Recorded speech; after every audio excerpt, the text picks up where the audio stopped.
Radijska kateheza.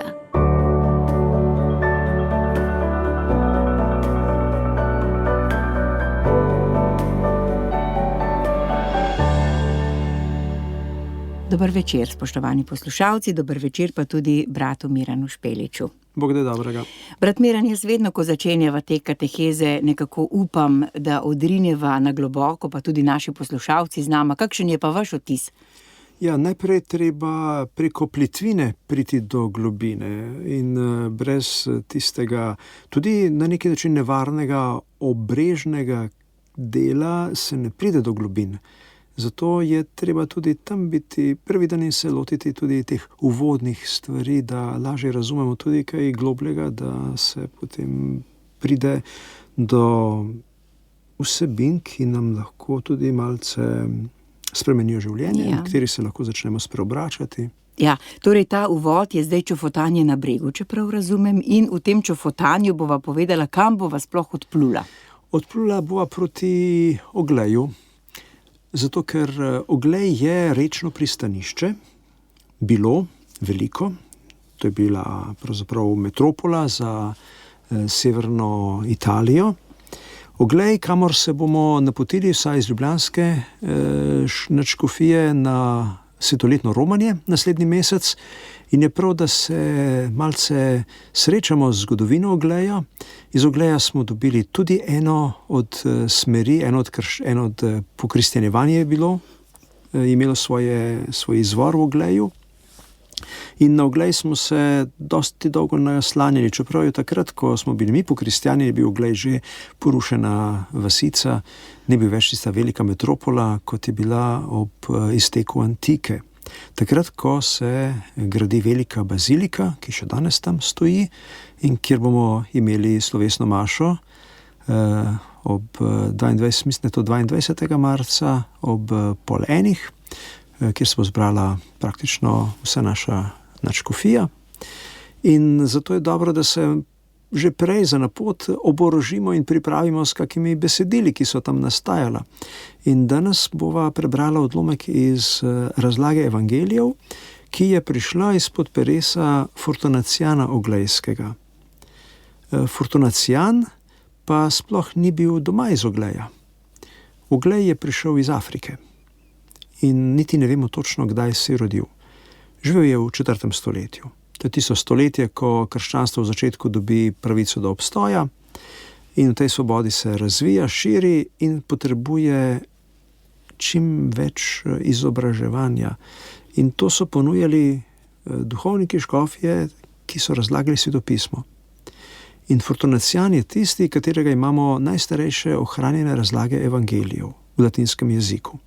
Kot imamo od našega Viktorina Ptujskega najstarejšo eksegezo nasploh, žal pa njegove eksegeze evangelijev nimamo, je pa Fortunacijana. In tudi to je bilo za nas samo ena vrstica v priročnikih do nedavnega, kajti vedeli smo, da je razlagal evangelije, vendar pa njegove razlage nikjer ni bilo ohranjene, saj ni bila poznana, razen nekaj stavkov, ki so bili navedeni pri drugih avtorjih, ki so rekli, Fortunacijan je pa to rekel tako in tako.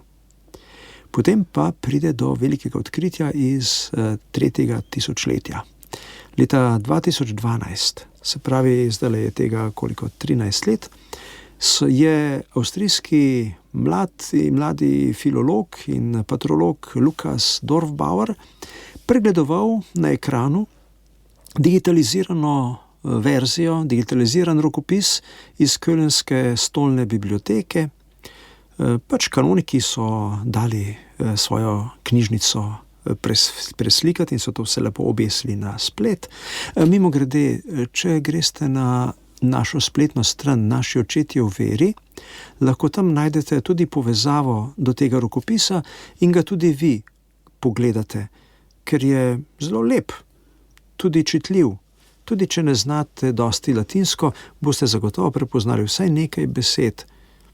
In Google Translate dela to iz latinščine? To pa malo, bo treba pa pretipkati najprej, zato imamo pa že kasneje druge izdaje. To je še lep rokopis v karolinški minuskuli. Nastal je nekje v 9. 10. stoletju, prepis ampak delo pa je nastalo v 4. Vsekakor ta Lukas Dorfbauer se loti branja, vidi nekaj čudnih stvari, recimo to, da je ime evangelista, po katerem je tudi on imenovan, svaj Luka, ni Lukas, kot je običajno, pač pa Lucanus, to pa je neka starejša verzija imena. Kot imamo tudi mi, kakšna slovenska imena, ki imajo vtis neke patine, so starejša, s kakšnim Lojze ali pa Alojzi. Tako je tudi ta varianta Lucanus.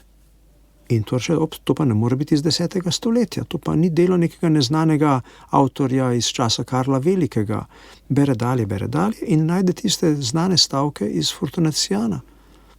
In preverja in vidi in dokaže, da je odkril Fortunaciana. Celo njegovo delo od začetka do konca.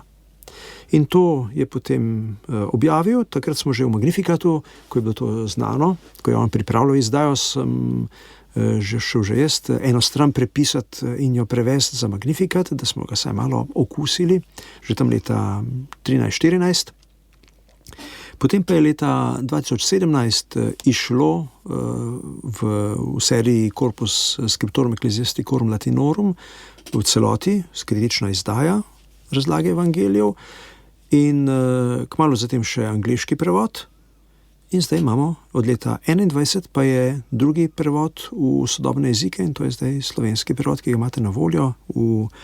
Pri Mohorovi družbi je išlo v 20. zvezku zbirke Cerkveni očetje in mislim, da bo to tudi lepo branje za po poti proti Ogleju ali pa vsaj za nocojšnje branje. Ja, tisti, ki imajo radi mozaike, bodo lahko ne samo v Ogleju, ampak tudi na naslovnici te knjige občudovali, a ne mozaike. Tako je, ta mozaik je seveda iz oglejske bazilike, ki bi nastal je malo po Fortunacianu. V času Fortunaciana ga verjetno še ni bilo, je pa tudi ta mozaik nekaj zelo zanimivo.